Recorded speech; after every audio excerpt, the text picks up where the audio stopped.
रुद्रा आज कुठली मॅच होती? अंडर 16. अंडर 16. हं. बर. किती रन्स केल्या? 30. कुठल्या नंबरला गेला होता खेळायला? ओपन. ओपनिंगला. आणि किती बॉल मध्ये केल्या? 38. 38 बॉल. हं. ओके. काय आजचे काय काय पॉझिटिव्ह काय, एरियाज ऑफ इम्प्रुव्हमेंट काय? असे पॉझिटिव्ह होते ते सिंगल्स खूप घेत होतं. हा. हर बॉलला सिंगल घेत होतं मी. आणि गॅप्स खूप चांगले काढत होतो. गॅप्स चांगले काढत बाउंड्रीज होता. मारायचे. ओके. किती बाउंड्री मारल्या? 5. 5 बाउंड्री मारल्या. ओके. म्हणजे काय फक्त 10च रन काढल्या की सिंगल्सच्या? हा. ओके. ठीक आहे, हरकत नाही. बर. आणि मग एरियाज ऑफ इम्प्रुव्हमेंट काय आजचे?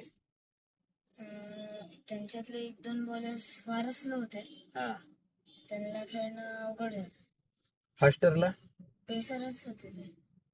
हा, पण मग पेसरला ज्याचा पेस चांगला होता त्याला अवघड गेलं का नाही, खेळायला? त्यांना मजा आली खेळायला. त्यांना मज्जा त्यांना आली केले खेळायला. की स्कोर.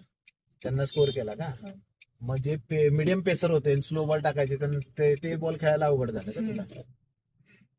इंडियन टीम सारखं झालं म्हणायचं तुझं. हा, काल साऊथ आफ्रिकेविरुद्ध स्लो बॉलर खेळायला जमले नाहीत इंडियन टीमला. मग काय करायला पाहिजे आता त्यासाठी? ड्रिल्स करायला पाहिजे. ओके. कसले ड्रिल्स करणार आता? लेट खेळायचे ड्रिल्स. हा. बॉल बघायचे ड्रिल्स चांगले. अच्छा. आउट कसा झाला मग? LBW. कसा? फारच म्हणजे स्लो आलता आणि एकदम लूप आलता.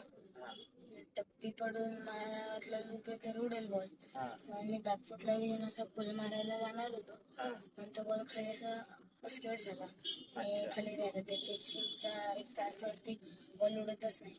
त्याच्याच पॅचवरती पडला आणि खाली गेला बॉल आणि तसं LBW.